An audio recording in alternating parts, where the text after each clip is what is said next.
dun sa travel authority ni Vice President Sara Duterte na na-cancel. May we just clarify the timeline kung kailan po siya nag-apply for travel authority at kailan po niya ito kinancel?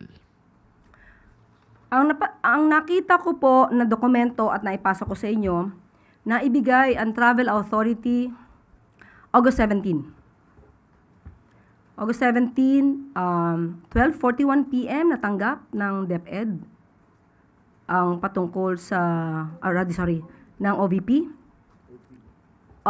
Natanggap ng OVP na yung travel authority na ibinigay sa kanya.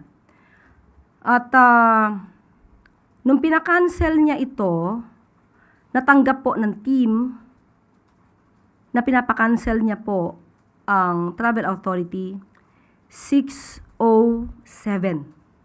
p.m. So, sa ating pagkakaalam, nagkaroon na ng balita na mayroong travel authority at kayo po ang mga witness ko at inalam niyo lamang po sa akin kung ito ay confirmed. Wala pong lumabas na balita mula sa amin.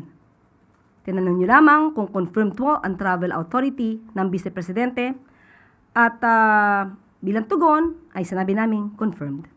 So una po niyo nalaman yung tungkol sa travel authority at i-confirm lang namin. At na-confirm ko nga po mga bandang alas 6 na ng gabi. Pero mas may nauna po yata nakapag-confirm na bago ako.